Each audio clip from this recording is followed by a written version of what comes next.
अगर हमारे साथ कोई दुर्व्यवहार करता है तो मुझे क्रोध से विजय प्राप्त करनी चाहिए या क्षमा से? तो उन्होंने कहा कि दोनों अपनी जगह ठीक है।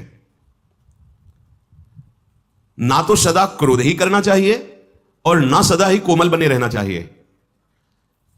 विवेक पूर्वक देखना चाहिए कि इस समय आवश्यकता किसकी है, तेज धारण करने की या शांत होकर सहने की। जो इस विवेक को नहीं धारण करता है वो अपने सतमार्ग को खो देता है। अब आपके गुरु निंदा कोई कर रहा है, इष्ट निंदा कर रहा है, धर्म विरुद्ध आपके साथ व्यवहार कर रहा है, एक बार क्षमा करने का अवसर है। पहली बार जिससे मिले हो और वो गलती कर रहा है तो उससे क्षमा कीजिए। एक बार क्षमा, सावधान, अब दोबारा शब्द नहीं, एक बार क्षमा। अगर दोबारा तो आप में सामर्थ्य हो तो जबान बंद कीजिए, नहीं कान बंद कीजिए और वहां से निकल जाइए। दंड देने की सामर्थ्य अपने लोगों में नहीं है, क्योंकि ईश्वर दंडधारी है, हम उनके दास हैं, वो देख लेंगे। अपने को हट जाना चाहिए। उस सभा में, जिस सभा में अधर्म बर्ताव हो रहा है, यदि आप बैठे रहे तो उसी अधर्म के आप भी भागी बनेंगे। जिसमें संत निंदा हो रही, भगवत निंदा हो रही है, अगर वहां आप चुपचाप बैठे हैं, विरोध नहीं कर रहे हैं, तो वही पाप आपको भी लगेगा जो निंदा करने वाले को लगेगा। इसलिए या तो उठ के वहां से चल दें और या फिर उसका विरोध करें, सभा में खड़े होकर उसका विरोध करें कि आप ऐसा नहीं कर सकते। इसके करने से आप पाप से बच जाएंगे। अवसर देख करके कभी कभी शांत होना पड़ता है और कभी कभी भयंकर रूप भी धारण करना पड़ता है। इससे वो अपने परमार्थ को बचा लेता है। तुम्हें क्षमा का अवसर बताता हूं, जैसा मनीषी पुरुषों ने अनुभव करके सिद्धांत लिखा है। जिसने कभी तुम्हारा एक बार उपकार किया हो जीवन में, बड़े से बड़ा अपराध बन जाए तो उसको एक बार माफ कर दीजिए, क्योंकि उसने उपकार किया। कभी थोड़ा भी तुम्हारा हित किया है और उससे यदि अपराध बन जाए तो पहले के उपकार का स्मरण करके बिना दंड दिए उसे छोड़ देना चाहिए। जाइए आप, इससे तुम्हारा क्षमा बल बढ़ेगा। जिससे अनजान में अपराध हो गया है आपके साथ, उसे पता नहीं था, उसको क्षमा कर दीजिए, क्योंकि सबके लिए सर्वज्ञता सुलभ नहीं है। वो अज्ञानी है, अज्ञान के कारण अपराध बन गया तो क्षमा कर दीजिए।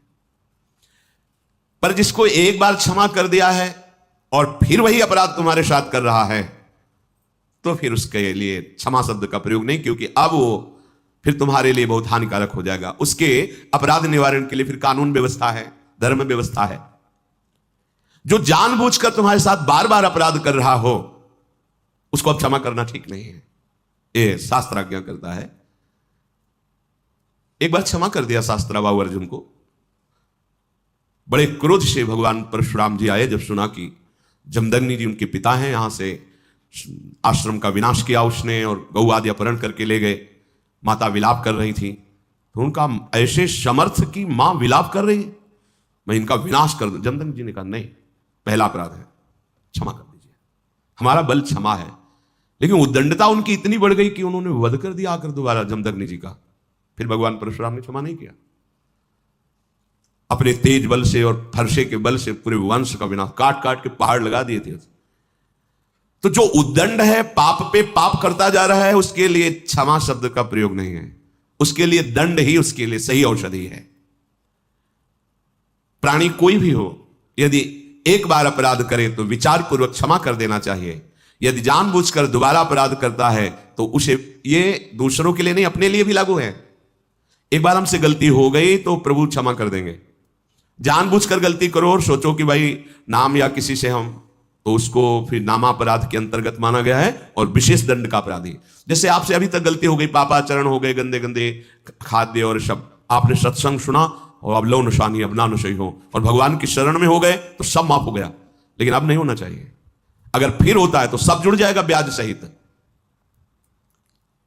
जो दोबारा बार बार अपराध करता है, उस अपराध के लिए दंड देने से ही उसका सुधार होगा, क्षमा से नहीं।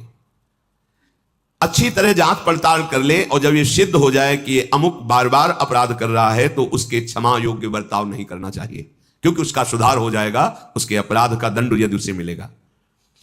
कोमल स्वभाव और उग्र स्वभाव, ये दोनों होने चाहिए। अगर कोमल ही स्वभाव एकदम बनाए रखोगे तो फिर धर्म का भी पालन नहीं कर सकते हो। कई बार जैसे कहा है कि आपकी दृष्टि में पावर होना चाहिए, आप देख के मुस्कुरा दिए, आप ऐसे सरल ढंग से देख, कोई भी आपको बात करेगा, छेड़ेगा, परेशान करेगा। अंदर से भगवत चिंतन चल रहा है, सबके प्रति भगवत भाव है, लेकिन आपकी दृष्टि में, बचाइए अपनी दृष्टि को, तो आपकी दृष्टि में सामर्थ्य आ जाएगी। ऐसे ही आप जो देखते रहते हैं, आपकी दृष्टि शक्तिहीन होती रहती है। संत अपनी दृष्टि को, तो जितना आप अपनी नेत्रेंद्रिय को फिर आप देखेंगे तो सामने वाले के अंदर जो अपराध वृत्ति भयभीत हो जाएगा। दृष्टि में बहुत तक सगर के जो 60,000 पुत्र थे, बड़ी मनमानी करके किसी ने घोड़ा बांध दिया था कपिल आश्रम में, भगवान कपिल देव जी तो अपने ध्यान में ही थे, बड़ी उद्दंडता शुरू कर दी आश्रम में। तो केवल देखा ही था, भस्म हो गए। संकल्प नहीं किया था, ऐसा शास्त्र में लिखा है कि उन्होंने संकल्प किया हो जाओ भस्म, ऐसा कुछ नहीं, केवल देखा ही था, भस्म हो गए। उन्हीं के उद्धार के लिए तो भागीरथी गंगा जी का प्रादुर्भाव भूतल पर हुआ। तो सदैव कोमल स्वभाव नहीं रखना चाहिए। प्राय हमने महापुरुषों में भी देखा है, कभी कोमल बर्ताव तो कभी उग्र स्वरूप। उसे क्या होता है कि उद्दंड मनों पर अपने आप शासन होता है। बहुत दयालु हैं, बहुत कृपालु हैं, बहुत करुणामय हैं, तो आप देखो तुम्हारे मन की दशा क्या, अरे कुछ नहीं, 2 मिनट के बाद तो देखते हैं ना। और जब ये पता है कि अगर तो फिर हमें दंड मिलेगा, निष्कासित कर दिए जाएंगे, नाना प्रकार का क्लेश मिलेगा, तो मन भयभीत होकर सतमार्ग में चलता है। इसलिए भगवान का कभी शांत स्वरूप देखा जाता है, कभी उग्र स्वरूप देखा जाता है। इसलिए कभी गुरुजनों को भी देखा जाता है कि बहुत शांत है, तो कभी बहुत दंड विधान पे लागू कर दे, जब बाहर ताला लगा दे, बात नहीं करनी, नहीं अंदर प्रवेश निषेध, ऐसा। उसे मन को जो आपराधिक प्रवृत्ति में उत्साहित हो रहा था, वो भय लगा और सतमार्ग में चल दिया। यद्यपि कोमलता बहुत ही साध्य विषय है, हृदय कोमल रखना चाहिए, पर हर समय बाहरी मृदुता ठीक नहीं है। जब बचाने के उद्देश्य से दमयंती जी को छुआ तो कुछ नहीं हुआ, जब काम वासना तो उनका सावधान कदम आगे नहीं। अब साधारण भाव नहीं तुम्हारा काम भाव हो गया है। अगर कदम बढ़ाया तो तुम भस्म हो जाओगे, हम पहले तुम्हें बता रहे हैं, बढ़ाया तो भस्म हो गया। हम हित नहीं चाहते किसी का, लेकिन कोई हमारे धर्म पर प्रहार करे, कोई हमारी इज्जत पर प्रहार करे, कोई ऐसा, तो ऐसे भी काम नहीं चलता है। बराबर भगवान भी ऐसे नहीं रहे हैं, और ऋषियों की भी देख लीजिए, जहां हुआ तो फिर इसका भी प्रयोग किया है। कहीं तेज की जरूरत होती है, कहीं क्षमा की जरूरत होती है। हर समय क्षमा ही क्षमा नहीं, और हर समय तेज ही तेज नहीं। क्षमा भी बल है और तेज भी बल है, और वही बलवान है जो भजन बल से युक्त है। जितना तुम में नाम है, हाँ देखा है, नाम का प्रभाव देखा है, भजन का बल देखा है। इसलिए देश काल और परिस्थिति का विचार करके कि इस समय हमें तेज का प्रयोग करना है या मृदुता का प्रयोग करना है, दोनों। अब कोई हमारे गुरुजनों पर प्रहार कर रहा है, कोई आक्षेप कर रहा है, कोई गाली दे रहा है, वहां हमारे भगवान है, नहीं भगवान नहीं हो। अब पुष्प से पूजा नहीं होगी तुम्हारी। जिनके लिए प्राण समर्पित, अगर एक भी शब्द, तो ये प्राण हम समर्पित कर सकते हैं, लेकिन एक भी शब्द नहीं सुन सकते। ये तेज भागवती को होगा।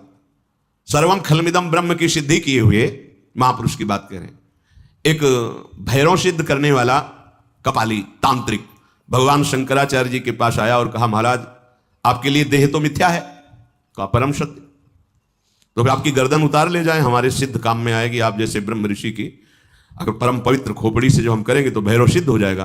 बोले हाँ, हमें कोई परेशानी, आप उतार सकते हो, पर अभी उतारोगे तो बहुत से शिष्य हैं, बाधा पहुंचा देंगे। प्रातः 4 बजे ब्रह्म मुहूर्त में आना, हम इस पीपल के नीचे ध्यानस्थ होंगे और तुम गर्दन उतार ले जाना। सत्य बोले, कोई ऐसा नहीं कि कोई प्लानिंग, कुछ नहीं। ब्रह्मस्वरूप, जैसे दधीचि ऋषि से देवताओं ने प्रार्थना की कि आपकी अस्त्रियों से जो अस्त्र बनेगा उससे वृत्तासुर मारा जा सकता, अन्यथा नहीं। शांत हो गए, अपने प्राणों को ब्रह्म में स्थित करके छोड़ दिया शरीर को।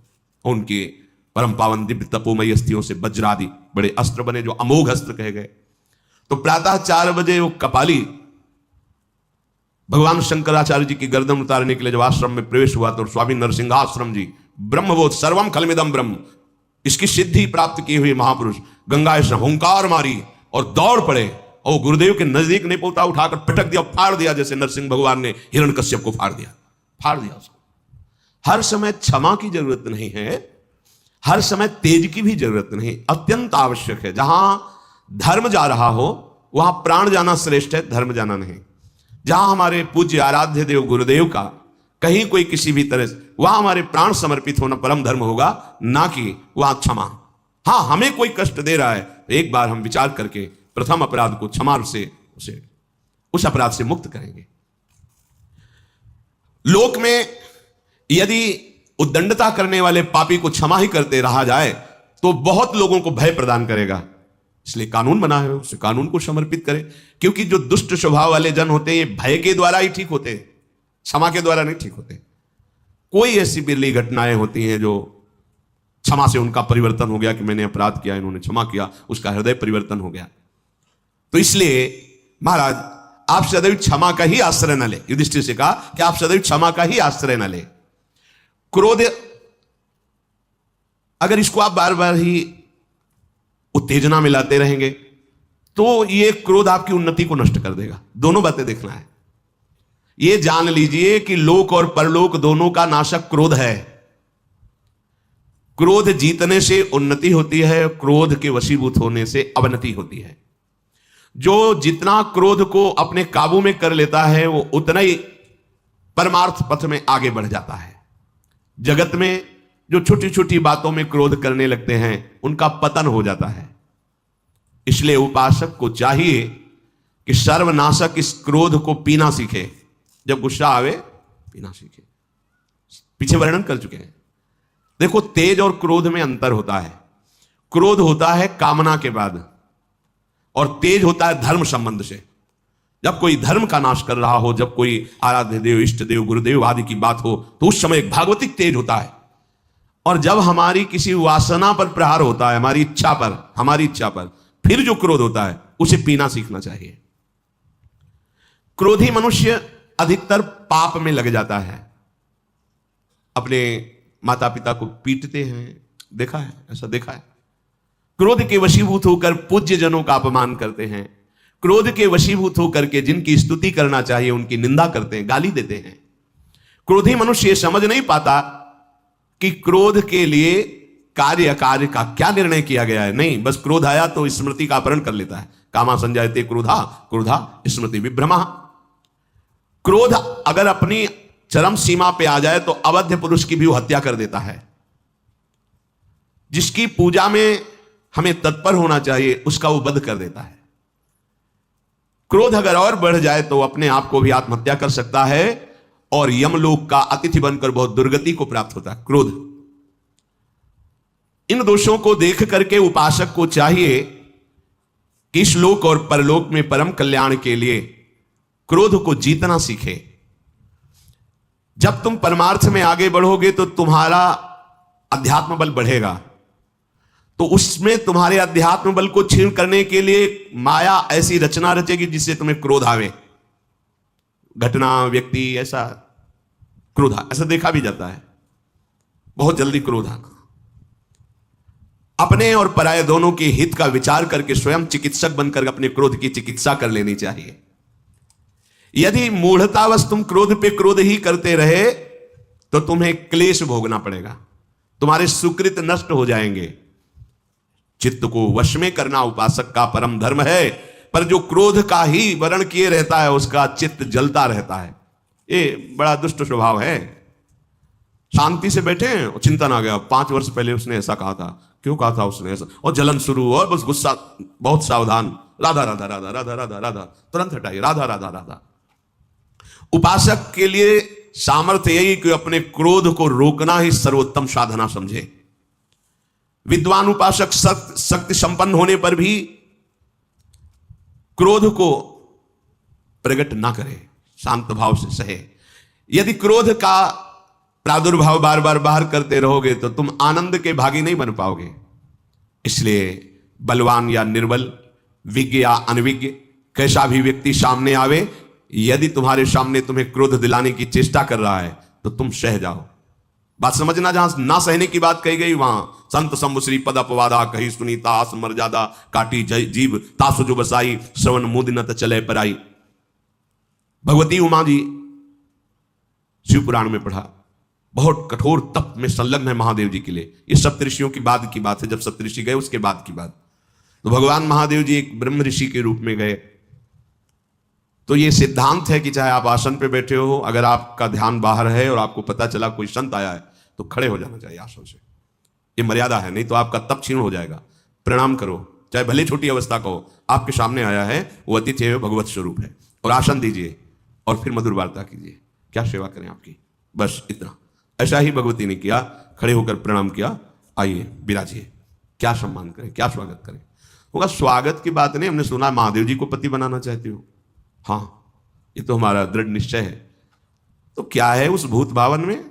चिता की भस्म लगाता है, भूतों का सरदार है, न कोई महल है न कोई व्यवस्था है, आप इतनी सुंदर, और उनको गले में मुंडों की माला, सर्प की माला, जटाजूट का बवंडर भस्म लगाए घूमता है, उसको तुम पतिवरण करना चाहती हो? भगवती ने कहा बस बस बस। यदि आपको आतिथ्य रूप में स्वीकार ना किया होता तो पहली दृष्टि में ही तुम्हें भस्म कर देती। तुमने हमारे प्रीतम की निंदा की, बस अब अगर एक भी शब्द आप बोले तो आप परिणाम समझ सकते हैं। पर वो काहे को रुके, भगवान शिव थे। फिर शुरू कर, भगवती ने कहा कि हमारे पिता हिमालय भी ब्रह्म ऋषियों का सम्मान करते हैं और हिमालय के आश्रय में ही रहकर वो सिद्धि प्राप्त करते हैं। इसलिए मेरा विचार हुआ कि जिसका आदर करना चाहिए उसको तो भस्म नहीं करेंगे, पर इन कानों ने शिव निंदा सुनी है, इसलिए मैं अपने शरीर को अभी भस्म कर। प्रकट हो गए महादेव, नहीं बस बस महादेव जी, नहीं कोई और नहीं, मैं स्वयं हूं। मैं देख रहा था, कब तक देखते रहोगे? बोले बस अब लगन ही छटने वाली है। तो अपने आराध्य देव और इष्ट देव की कोई अवहेलना करे, धर्म की अवहेलना हो, और हम क्षमा क्षमा, ऐसा उस समय नहीं, ऐसा नहीं, फिर आप पतित हो जाएंगे, फिर ऐसा नहीं। लेकिन अगर हमारी कोई इच्छा के विरुद्ध तो हमें सहना चाहिए। सहनशीलता हमारा परम धर्म है। झूठ से सत्य बहुत ऊंचाई पर है, क्रूरता से दयालुता बहुत ऊंचाई पर है। तेजस्वी वही है जो क्रोध को भीतर ही भीतर शांत कर ले। जो उत्पन्न हुए क्रोध को अपनी विवेक बुद्धि से दबा लेता है वही तत्वबोध प्राप्त करता है। सर्वम खल्विदम ब्रह्म। क्रोधी मनुष्य ठीक ठीक समझ नहीं पाता कि उसे क्या करना चाहिए, क्या नहीं करना चाहिए। इसलिए सदाचारी उपासक को चाहिए कि जब मूर्ख लोग उसे निंदा करें, अपमानित करें, तो उसे क्रोध को दबाना ही परम तेज माने। बातुल भूत विवश मत वारे, ते नहीं बोले बचन विचारे, तिनकर कहा सुनी नहीं काना, चल देना चाहिए। यदि कोई अपने को सतावे तो सहना चाहिए। यदि कोई औरों को सता रहा है, आप में बल है, तो फिर क्षमा नहीं, फिर रक्षा करो।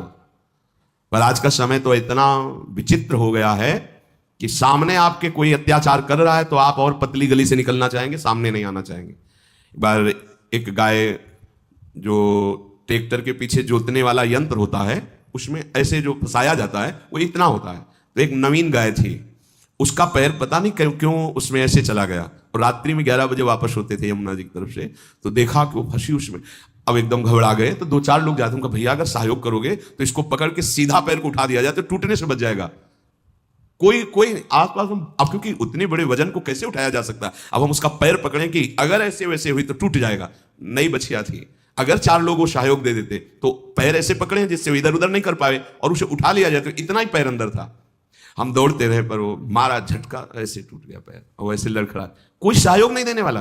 आप किसी रोड में कोई पीट रहा हो ना, तो हो सकता है कि मोबाइल से वीडियो बना लिया जाए मनोरंजन के लिए, पर उसको बचाया नहीं जाएगा। समय वीडियो बनाने में लगाएंगे, बचाने में नहीं लगाएंगे। ये धर्म कहता है कि यदि कहीं किसी असहाय को कोई ऐसा पीड़ा पहुंचा रहा है, उस समय क्षमा नहीं, परहित लाग तजय जो देही संतत संत प्रशंसयते ही। किसी स्त्री को कोई सता रहा है, किसी असहाय को कोई सता रहा है, प्रार्थना करे, बल का प्रयोग करे, उसकी रक्षा करे। ये सब बातें अब अपने लोगों की सुसुख वांछा बुद्धि है। कौन झंझट में फंसे, चलो यार मरने दो।